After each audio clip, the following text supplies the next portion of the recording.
وہ فرانس جہاں آئے روز قرآن کی گستاخیاں کی جاتی ہیں، قرآن کے اوراق کو نظر آتش کیا جاتا ہے، جہاں تاجدار کائنات حضور اکرم صلی اللہ علیہ وآلہ وسلم کی شان میں گستاخی کی جاتی ہے، خاکے بنائے جاتے ہیں، اب وہیں کے سائنسدانوں کے دل میں یکایک مسلمانوں کا درد اٹھا ہے اور ان کی ایک کمپنی نے یہ دعویٰ کیا ہے کہ ہم اس پہ ریسرچ کر رہے ہیں اور ہم نبی اکرم صلی اللہ علیہ وآلہ وسلم کا جو آخری خطبہ ہے، خطبہ حجۃ الوداع، اس کی ریکارڈنگ، چونکہ ہم جو بات چیت کرتے ہیں وہ ہوا میں موجود رہتے ہیں، الفاظ ہم نے حضور اکرم صلی اللہ علیہ وآلہ وسلم کی آواز کو دریافت کر لیا ہے اور آئندہ کچھ سالوں تک ہم ان کی آواز کو، وہ جو آخری خطبہ ہے، وہ لوگوں تک نشر کریں گے، یعنی تمام لوگ ان کی آواز کو سن پائیں گے۔ یقین مانیے یہ فتنے سے بڑھ کر اور کچھ نہیں، کیونکہ بعید نہیں کہ یہ پتہ نہیں کس کی آواز کو نبی اکرم صلی اللہ علیہ وآلہ وسلم کی آواز بنا کر لوگوں تک پہنچا دیں، اور یہ جانتے ہیں کہ یہ لوگ اپنے نبی کی آواز سن کر ان پر وجد کی کیفیت ہوگی، یہ تڑپ جائیں گے، یہ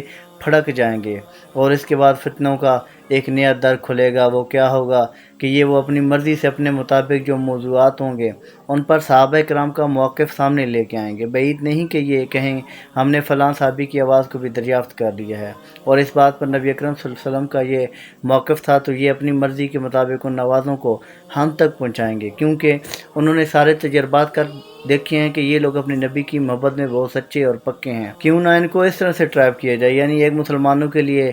ٹریپ لگایا جائے، اور اقبال کہتے ہیں تعویل کا پھندا کوئی سیاط لگا دے، یہ شاخ نشیمن سے اترتا ہے بہت جلد، یعنی مسلمان جلد ایک نئی تعویل کو کھڑا کر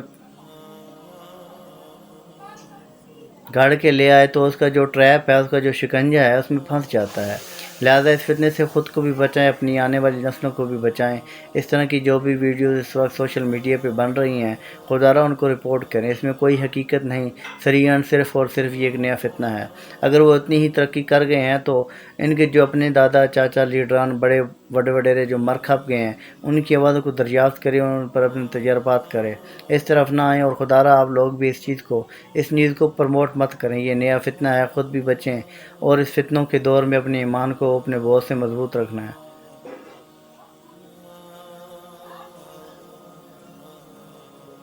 بہت مضبوط رکھنا ہے، جہاں آئے روز کسی نہ کسی ریاست میں کوئی امام مہدی ہونے کا دعویٰ کر دیتا ہے، کوئی کچھ کر رہا ہے، کوئی کچھ کر رہا ہے، تو خدا کے لیے خود بھی کوئی آپ کو ہوا میں اڑا کر بھی دکھا دے تو آپ کا ایمان متزلزل نہیں ہونا چاہیے۔ سلام پہنچے۔